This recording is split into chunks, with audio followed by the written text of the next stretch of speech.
Hello every one, welcome back.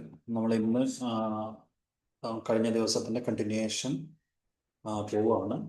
നമ്മളിപ്പോൾ പറഞ്ഞുകൊണ്ടിരിക്കുന്നത് അല്ലെങ്കിൽ പഠിച്ചുകൊണ്ടിരിക്കുന്നത് റീസെൻറ്റ് ഡെവലപ്മെൻറ്റ് അല്ലേ, ഡിമാൻഡിൽ ഉണ്ടാകുന്ന റീസെൻറ്റ് ഡെവലപ്മെൻറ്റുകൾ എന്തൊക്കെയാണ് എന്നാണ് നമ്മൾ ചർച്ച ചെയ്തുകൊണ്ടിരുന്നത്.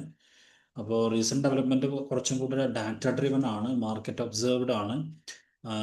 മാർക്കറ്റിൻ്റെ ഡാറ്റയെ ഹോളായിട്ടാണ് കൺസിഡർ ചെയ്യുന്നത്, കമോഡിറ്റീസിനെ ഹോളായിട്ടാണ് കൺസിഡർ ചെയ്യുന്നത്, ഇൻകം ആസ് എ ഹോളായിട്ടാണ് കൺസിഡർ ചെയ്യുന്നത്, എക്കണോമിക് ടൂളുകളൊക്കെ ഉപയോഗിച്ചുകൊണ്ടാണ് ചെയ്യുന്നത് എന്നൊക്കെ നമ്മളവിടെ പറഞ്ഞിട്ടുണ്ടായിരുന്നു. അതിൻ്റെ അടിസ്ഥാനത്തിലാണ് ക്വാണ്ടിറ്റി ഡിമാൻഡ് എങ്ങനെയാണ് എന്ന് പരിശോധിക്കുന്നത് എന്ന് നമ്മൾ പഠിച്ചിട്ടുണ്ടായിരുന്നു.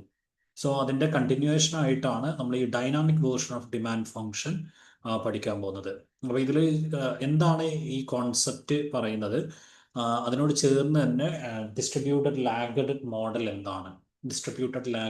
എന്താണ്, എന്ന് കൂടെ നമുക്ക് മനസ്സിലാക്കേണ്ടതുണ്ട്. റൈറ്റ്. അപ്പോൾ initially dynamic version of demand function establish ചെയ്യുന്നത് അല്ലെങ്കിൽ അത് എക്സിബിറ്റ് ചെയ്യുന്നത് അതല്ലെങ്കിൽ അത് റിവീൽ ചെയ്യുന്നത് നമ്മളുടെ ക്വാണ്ടിറ്റി ഡിമാൻഡിനെ ഇൻഫ്ലുവൻസ് ചെയ്യുന്നത് പാസ്റ്റ് ബിഹേവിയർ ആണ് എന്നുള്ളതാണ്. റൈറ്റ്. എന്ന് വെച്ച് കഴിഞ്ഞാൽ നമ്മളുടെ current purchase depends on past behaviour. Current purchase, ഇതാണ് നിങ്ങൾ ഏറ്റവും അടിസ്ഥാനപരമായിട്ട് ഈ ഒരു കോൺസെപ്റ്റിൽ നിന്ന് ഉണ്ടാക്കേണ്ട ഐഡിയ എന്ന് പറയുന്നത്. Current purchases of a consumer അല്ലെങ്കിൽ current purchases of a person influenced by past behaviour. ആ പാസ്റ്റ് ബിഹേവിയർ എന്ന് പറയുമ്പോൾ ഇയാളുടെ പാസ്റ്റ് ഇൻകം ആയിരിക്കാം, and the same time past ഡിമാൻഡും ആയിരിക്കാം. അപ്പോൾ മുമ്പ് എങ്ങനെയാണ് അയാളുടെ ഇൻകം ഉണ്ടായിരുന്നത്, അല്ലെങ്കിൽ മുമ്പുണ്ടായിരുന്ന ഇൻകത്തിൻ്റെ ലെവൽ എത്രയാണ്, മുമ്പുണ്ടായിരുന്ന ഡിമാൻഡ് എത്രയാണ്, ഇതിനെ ആശ്രയിച്ചിട്ടായിരിക്കും നമ്മളുടെ കറന്റ് പർച്ചേസസ് ഉണ്ടാവുക എന്നാണ് നമ്മളുടെ dynamic version of demand function പറയുന്നത്. അപ്പോൾ അതിൽ ഈ പാസ്റ്റ് ഇൻകം എന്ന് പറയുമ്പോൾ അത് എത്ര വരെ പോകുന്നു, ഇപ്പോൾ ഡിസ്ട്രിബ്യൂട്ടഡ് ലാഗ് മോഡലിലേക്കൊക്കെ വരുമ്പോൾ നമ്മൾ പറയുന്നത് ഈ ഒരു 5 years മുമ്പുള്ള ഇൻകം നമ്മളുടെ കറന്റ് പർച്ചേസിനെ ബാധിക്കുന്നുണ്ടോ? ഒരിക്കലുമില്ല. കറന്റ് പർച്ചേസസിനെ ബാധിക്കുന്നില്ല. അപ്പോൾ ഒരു ഡിസ്റ്റൻറ്റ് ലോങ്ങിലുള്ള എന്താ പറയുക, ഇൻകമോ അല്ലെങ്കിൽ ആ സമയത്തുള്ള ഡിമാൻഡോ നമ്മളുടെ കറന്റ് പർച്ചേസസിനെ ഇൻഫ്ലുവൻസ് ചെയ്യുന്നില്ല. മറിച്ച് എങ്ങനെയാണ്, very recent past period, very recent past income affect our current purchases.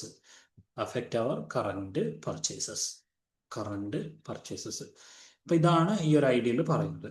അപ്പോൾ നമ്മളുടെ റീസെന്റ് പാസ്റ്റിലുള്ള ഇൻകം മേ ബി 1 year ആയിരിക്കാം, അല്ലെങ്കിൽ മോർ ദാൻ 1 year, മാക്സിമം നമുക്കൊരു 2 year പീരീഡ് എടുക്കാം.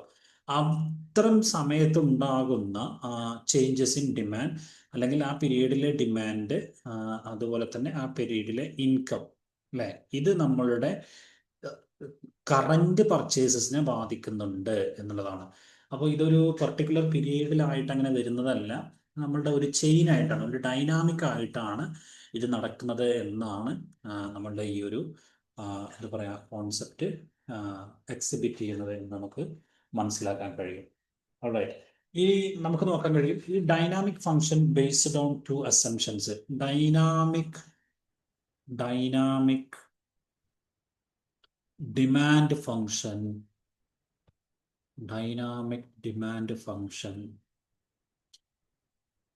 is based on 2 assumptions. എന്തൊക്കെയാണ് assumptions?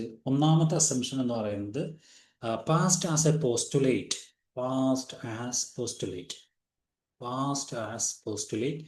and present as behave.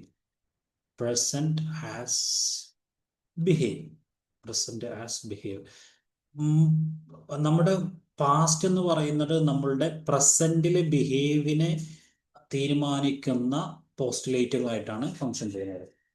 അപ്പം നമ്മൾ ഇപ്പോൾ എങ്ങനെ പെരുമാറണം അല്ലെങ്കിൽ ഇപ്പോൾ എങ്ങനെ കൺസംഷൻ ചെയ്യണം എന്ന് തീരുമാനിക്കുന്നത് നമ്മുടെ പാസ്റ്റിലുള്ള നമ്മളുടെ എന്താ പറയുക കൺസംഷൻ ബിഹേവിയർ ആണ് എന്ന് നമുക്ക് ഇന്ന് മനസ്സിലാക്കാൻ പറ്റും.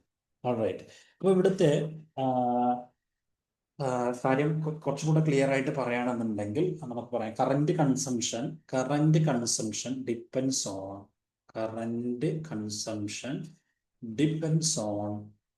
current consumption depends on past demand and consumption. മുമ്പുണ്ടായിരുന്ന ഡിമാൻഡിൻ്റെയും കൺസംഷൻ്റെയും അടിസ്ഥാനത്തിലാണ് നമ്മളുടെ കറന്റ് കൺസംഷൻ നിർണ്ണയിക്കപ്പെടുന്നത് അല്ലെങ്കിൽ പ്രസന്റ് കൺസംഷൻ തീരുമാനിക്കപ്പെടുന്നത് എന്ന് നമുക്കിതിന്ന് മനസ്സിലാക്കാൻ പറ്റും. ഇതാണ് അതുമായി ബന്ധപ്പെട്ട് നമ്മൾ ഏറ്റവും അടിസ്ഥാനപരമായിട്ട് മനസ്സിലാക്കേണ്ട ഒരു കാര്യം. ഞാൻ പറഞ്ഞത് ക്ലിയർ ആണെന്ന് വിചാരിക്കുന്നു. ഡൈനാമിക് വേർഷൻ ഓഫ് ഡിമാൻഡ് ഫംഗ്ഷനിൽ നമ്മൾ മനസ്സിലാക്കേണ്ടത് നമ്മളുടെ കറന്റ് പർച്ചേസസിനെ നിർണ്ണയിക്കുന്നത് നമ്മുടെ മുമ്പുണ്ടായിരുന്ന ഡിമാൻഡും മുമ്പുണ്ടായിരുന്ന കൺസംഷനുമാണ് എന്നുള്ളതാണ് അടിസ്ഥാനപരമായിട്ട് മനസ്സിലാക്കേണ്ടത്. അപ്പോൾ ഇനി നമ്മളുടെ കൺസംഷൻ, ഇപ്പോൾ ഈ പാസ്റ്റ് കൺസംഷൻ രണ്ട് രീതിയിലാകാം. ഒന്നുകിൽ നമ്മൾ ഡ്യൂറബിൾ ആയിട്ടായിരിക്കും പർച്ചേസ് ചെയ്യുന്നുണ്ടായിരിക്കുക, അതല്ലെങ്കിൽ നോൺ ഡ്യൂറബിൾ ആയിട്ടായിരിക്കും. ഈ ഡ്യൂറബിൾ നോൺ ഡ്യൂറബിൾ എന്ന് പറഞ്ഞു കഴിഞ്ഞാൽ എന്താണെന്ന് നിങ്ങൾക്ക് അറിയാം അല്ലേ? ഡ്യൂറബിൾ എന്ന് പറഞ്ഞാൽ എന്ത് കഴിഞ്ഞാണ് അതിന്